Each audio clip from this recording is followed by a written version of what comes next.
évidemment. Bonsoir, Alcaline a le cœur lourd ce soir et rend hommage à France Gall. Les grandes chansons et rencontres de sa vie, moment choisi de son dernier passage dans notre magazine, Alcaline se laisse aller à ses plus beaux souvenirs de France. La France pleure sa France. France Gall s'en est allée hier matin à l'âge de 70 ans. Les hommages nombreux et touchants se succèdent, évidemment. Le président Macron ou encore Julien Clerc. Évidemment, une des nombreuses grandes chansons de France Gall qui accompagnent au plus juste cette disparition, ce manque déjà, ce vide et ce silence. Évidemment, on rit encore pour des bêtises comme des enfants.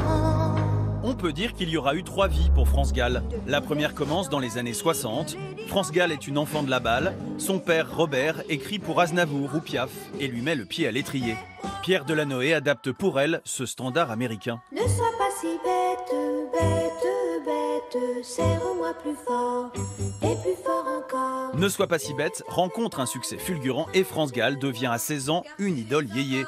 Et elle l'est encore un peu plus quand elle remporte l'Eurovision avec Poupée de cire, poupée de son de Serge Gainsbourg. Je suis une poupée de cire, une poupée de son. Grâce au dandy de Saint-Germain, la poupée de son devient beaucoup plus que ça, la chanteuse pop numéro 1 en France et ailleurs. Et cette invitation à laisser tomber les filles garde aujourd'hui toute sa saveur et sa malice. Ça te jouera un mauvais tour. Laisse tomber les filles, laisse tomber les filles, tu le feras un de ces jours.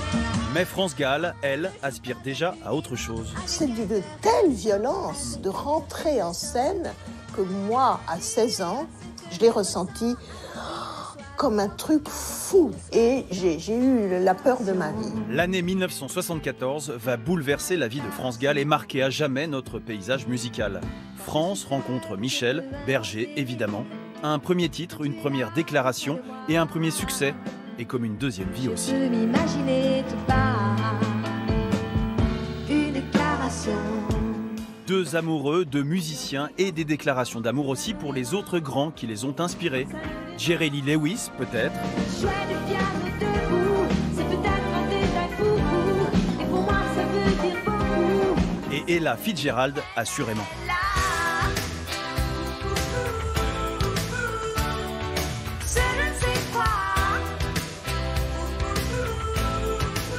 Les chansons de France Gall disent évidemment beaucoup sur elle, une chanteuse électrique entièrement dévouée à son art, et lucide aussi, elle qui n'a jamais abandonné l'idée de vivre une autre vie, loin de la scène et des lumières. Revenons à nous.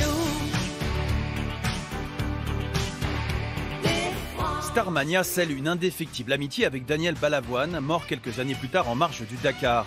Grâce à lui, la découverte d'un nouveau continent musical, l'Afrique. Un continent qui souffre, comme cela est si bien dit et chanté dans Babacar.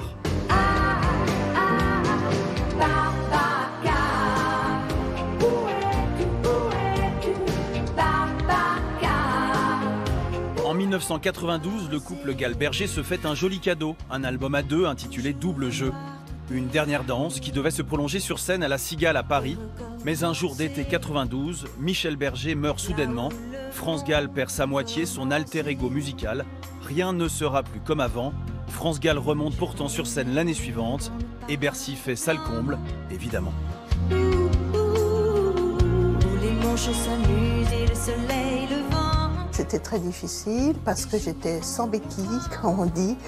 J'avais plus Michel et il fallait penser les choses par soi-même et puis aussi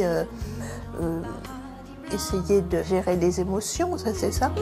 Mais un nouveau drame survient en 1997 avec la tragique disparition de sa fille aînée à l'âge de 19 ans.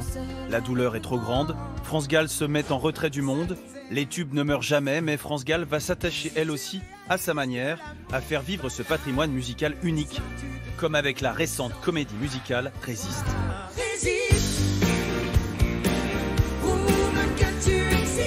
Quelques semaines seulement après Johnny Hallyday, France Gall nous quitte. L'époque est décidément cruelle, alors musique.